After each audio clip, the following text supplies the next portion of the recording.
Thanks for checking out my channel today. I'm here in downtown Buenos Aires in front of the St. Nicholas Tower, also known as the Obelisco in Buenos Aires. This is where the first Argentinian flag was ever hung up for the country. And today I want to talk to you about how to hang up your own personal flag and how your ego is holding you back. So what exactly is the ego? It's that part of your body that tells you not to do something. It's the part of you that makes you conform to peer pressure and social conditioning. It's a part of you when, even when you know the answer in class, you refuse to raise your hand just because you're scared of what other people will think of you. And it's one of the biggest differences between successful people and unsuccessful people is unsuccessful people are being held back by that ego. They let the ego take over their whole body, their whole personality. And successful people, think about the president, Obama, Trump, Bush, all these people, they all have tons of haters, but they don't let it affect them. Their ego, they're in control of their ego, and they really let whatever people say just kind of brush off them. So what are some ways that you can control that ego for yourself?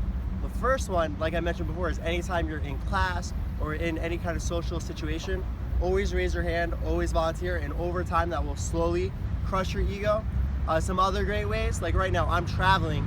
Travel is a great way to destroy your ego, and that's why people enjoy it so much. Going to a place where you don't know the language, where you don't know where anything is, anything that really makes you a little uncomfortable is a great way to really grow, push that comfort zone, and get rid of the ego. Your ego loves comfort, so do things to get yourself out of that comfort zone. Take a cold shower in the morning. Go out, mess up your hair. When you do travel with less things than you think you'll need.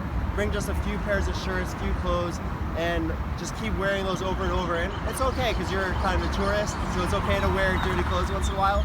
And you can even take this as extreme to, I had a friend, super successful right now, and he really wants to control his ego.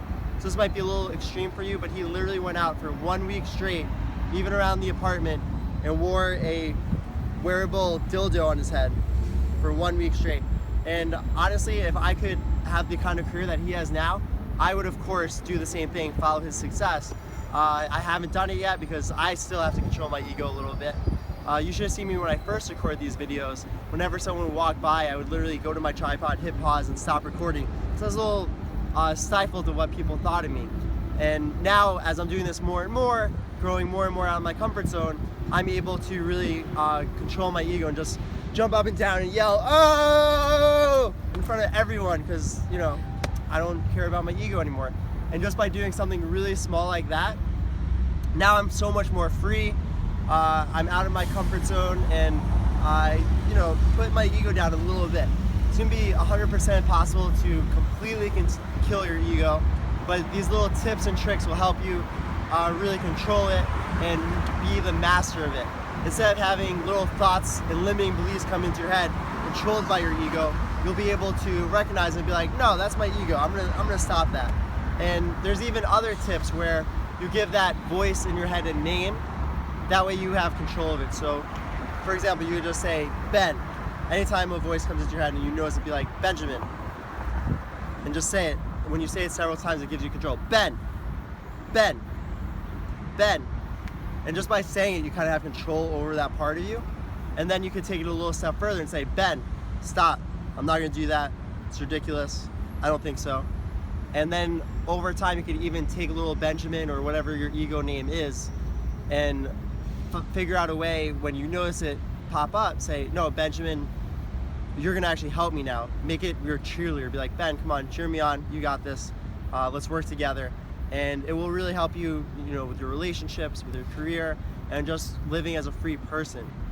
Think about, for example, when I went skydiving, my ego was the part of me that did not want me to jump out of the plane. I was really like, I don't want to do it, I don't want to do it. And I probably wouldn't have done it, but the instructor behind me obviously pushed me out. And that, in a way, like, got rid of my ego, just jumping off the plane. And then as soon as I left, I was having fun. I was like, yeah, this is awesome, so much fun, and I really want to go skydiving again. It's an unbelievable experience, something that I think everyone should do to kind of kill their ego a little bit. And it's just so free when you don't have an ego around you. I used to run, and I still run a lot, but just another way to kill it is wearing little short shorts around. Some people wear them at the gym. They don't give a fuck at all.